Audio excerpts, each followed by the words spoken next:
Kapag walang naniniwala sa'yo, ikaw muna ang maniwala sa sarili mo. Isa ito sa pinakamahirap na bahagi ng pag-abot ng pangarap. Minsan, hindi ka kini-question ng mga estranghero. Ang mas masakit, minsan ang mga taong pinakamalapit pa sa'yo ang unang magdududa. May magsasabi na, sigurado ka ba dyan? May mangyari ba talaga? Baka sayang lang ang oras mo. At kapag paulit-ulit mong marinig ang mga salitang yon, darating ang panahon na pati ikaw magsisimula ng magduda sa sarili mo. Pero gusto kong ipaalala sa iyo ang isang bagay. Hindi kailangan na lahat ay maniwala sa iyo bago ka magsimula. Ang kailangan ay huwag mawala ang paniniwala mo sa sarili mo. Lahat ng tao ay nagsisimula bilang beginner. Walang ipinanganak na eksperto. Walang nagsimula na alam na agad ang lahat. Ang kaibahan lang ng mga nagtagumpay ay hindi sila huminto noong wala pang naniniwala sa kanila. Maraming tao ang naghihintay muna ng approval bago kumilos. Hinihintay muna nilang may pumapalakpak. May magsabing, kaya mo yan. Pero paano kung walang magsabi? Hinto ka na ba? Minsan, ang approval na hinihintay mo ay hindi muna manggagaling sa iba.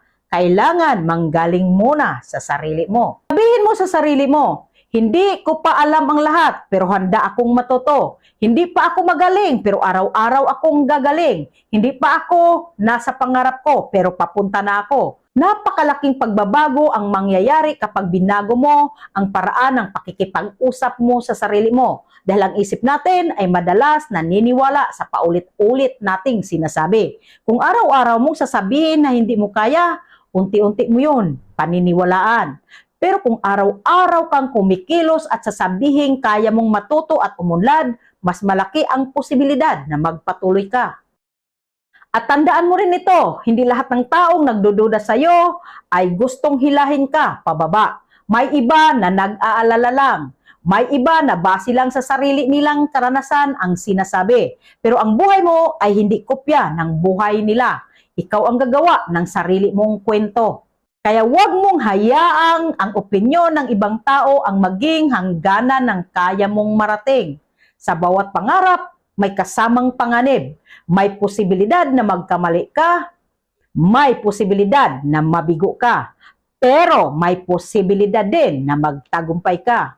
At hindi mo malalaman ang sagot kung hindi ka kikilos. Kaya kung pakiramdam mo ngayon ay walang naniniwala sa iyo, ikaw muna ang maging unang taong maniniwala sa sarili mo. Mag-aral, mag-improve, magtrabaho ng may disiplina, maging consistent at hayaan mong ang resulta ng ginagawa mo ang magsalita sa tamang panahon.